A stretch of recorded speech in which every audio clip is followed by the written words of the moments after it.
Here is a question. Read it carefully and think about the answer. Let us solve it step by step. Let us first understand the key concept here.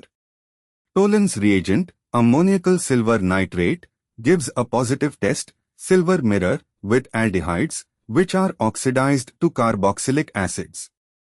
Among carboxylic acids, only those that can be further oxidized, i.e., those that contain a hidden aldehyde like CH on the carbonyl carbon, give a positive Tollens test. Moving on to the next step. Identify the structures. A. CH2, 2CO2H, 2 is glutaric acid, pentanedioic acid, a simple dicarboxylic acid with no oxidizable aldehyde functionality. B. CH2, CO2H, 2 is malonic acid, a simple dicarboxylic acid with no aldehyde functionality.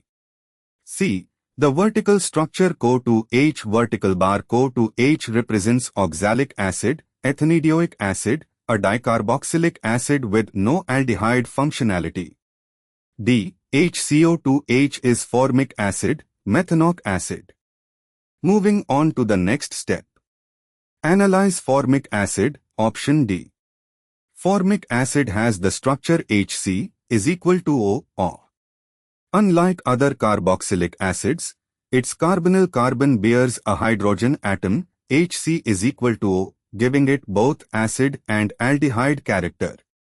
This means formic acid can be oxidized further by Tollens reagent. The H on the carbonyl is oxidized, producing CO2 and water, while Ag+ is reduced to AgS, forming the silver mirror. And for the final step, why other options fail? Options A, B, and C are all carboxylic acids whose carbonyl carbons bear no hydrogen atoms. They are bonded to O and C groups. They cannot be oxidized by Tollens reagent and give a negative test. Conclusion.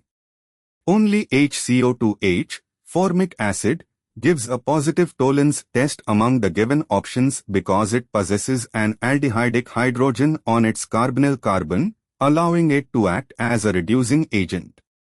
Therefore, the correct answer is D. Therefore, the correct answer is option D.